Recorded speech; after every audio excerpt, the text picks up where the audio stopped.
Good evening, viewers. I am very pleased to welcome Her Imperial Majesty to the AKF channel video channel network.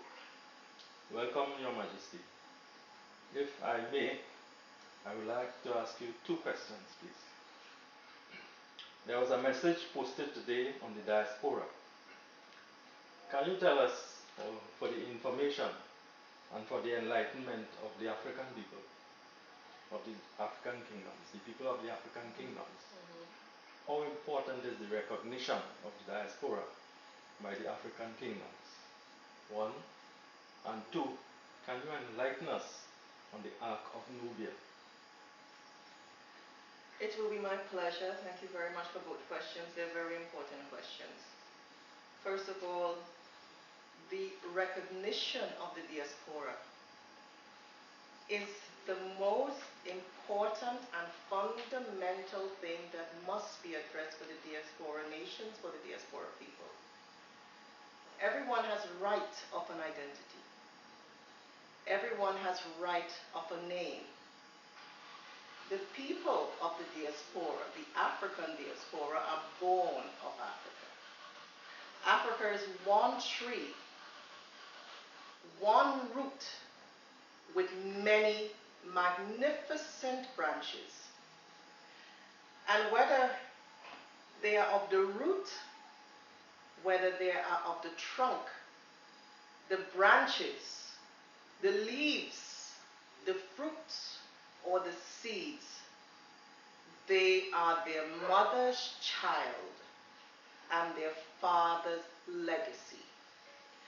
And how each part of the root, from the root to the trunk, to the tree, to the leaves, have the right of a recognition, an identity, and a name.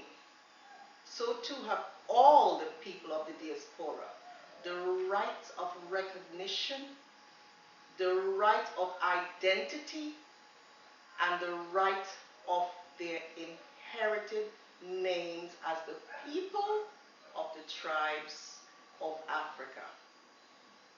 They are recognized, accepted, and respected, not based on a duty or will or a favor by anyone, but it's because it is their common shared heritage and their rights as a people. So if a leaf can be recognized, a trunk can be recognized, a tree can be recognized, how much more so of the children of those taken out of Africa? Be they the children from Africa, the children from Asia, the children from wherever they may be, they have a right to be accepted and respected in the totality, and a right of that name. So their self-esteem, their dignity, and their honor as a people can be returned, and they know there is a home, whether they're in Africa or outside of Africa. On the Ark of Nubia was your second question, if I'm correct. Yes, it was. The Ark of Nubia was launched about a year ago as a trial. And we had our struggles as a new project. The purpose of the Ark was to fulfill the question that was asked many times over the years of the Federation from people outside of Africa who would like to participate actively with the Federation in whatever way they can help us. Because the Federation is a federation of thrones and kings and queens, not all of the kings and queens can ever be totally active within the Federation. So a few are put together as cabinet, councils, boards, and whatever is necessary in order to facilitate the responsibility of the Federation. And why is this? Africa is a developing continent. Some parts have electricity, some parts do not. It's very difficult putting in a communication infrastructure to deal with international affairs if you do not have the basic infrastructure in order to exercise it.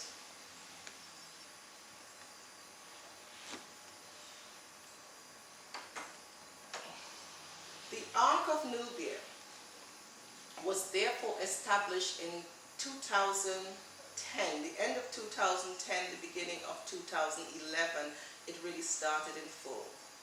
And the purpose was that we bring together all of the people from all of the nations who have an interest not only in the development of Africa, but the development of the entire southern world region in order that we can work towards the eradication of poverty and the empowerment of the nations. With that, hand in hand, both North and South can come together for the empowerment and betterment of all, because we are one humanity. The Ark of Nubia recently has launched its action and priority project, which is geared towards doing all possible that we can to generate and build drastically the members of the Ark for one primary purpose, which is a project with the people, by the people, for the people, with all of the people to support the drought-stricken region in Africa, which starts from May going upwards in that period. Last year it was very, very, very sad that because of the delay in help coming into the drought-stricken area, hundreds of thousands were affected. More than 10 million people were affected, and over 50,000 died before help got there. It was not necessary. It is not necessary. And it should not be happening if we as a people of all the nations, regardless of political preference, religious orientation, creed, and race, if we as a people remember the most essential fulfillment of everything sacred, of everything good, is love. If we love, if we care about people, we will act. To be passive is to be a part of the problem. I don't believe in a time when it is economically so difficult for all of the people to ask of the people for funds. But I do ask, let us help as a people of the global village of Earth, all of the people, by coming together in a process of change.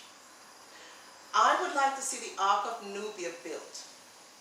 We are trying to reach a target of over 100,000 members as soon as possible in the coming months. With this, we are not asking donations of people. We are not asking funds of people, because I would like to see Africa as a mature continent pay our own way. We would like to see that through this, we can generate, through advertisement, through corporate support, the needed funds to support the schools in the most critical part of the drought-stricken area. The Ark of Nubia is a humanitarian network with a humanitarian purpose. By your signing up, it means our numbers will be building very, very fast. And then we can get the support of the corporate and the industry that will have a greater interest in participating in this project in order that we can satisfy the basic needs, at least of the school children, at least of the schools and the people in the rural regions as best as we can. We would not be able to help all of the people, it's unfortunate, but we would be able to help some of the people. And if we do not take the opportunity, even to take this first little step, it means we'll be doing nothing and helping none of those people, and therefore we as a collective have failed. When a child dies because lack of effort or response from the global community family of Earth, we fail. When parents have to see their children being buried, or children having to see their parents being buried, we as a collective have failed. And whether it is in Africa, whether it is in Asia, whether it is in any part of the north, south, east, or west of the world, we are our brother's keeper and responsible to make that difference in order that change become. Because change will not become if we sit still. It would not become if we sit and wait. It would not become if we are attending on we are hoping and praying that someone else will activate and trigger that change. The change will come when we ourselves take our decision to change for the betterment of ourselves, and as the responsibility, as the duty to our children and the generations to come. Because at the end of the day, we will answer. And I would like to think we, the ancestors of tomorrow, will rather leave a legacy that our children can build on, and not one that we as nations shall be ashamed of. I ask of all the support to come and join the Ark of Nubia Humanitarian Network, because by your very presence, joining the network and expanding on the numbers, you are helping us generate and earn what we need in order that we can make the change for Africa. And the funds, in whichever way, can be applied to the areas that is necessary to save lives, as many as we can. A project with the people, by the people, for the people, from the people, because we are one humanity. Thank you very much.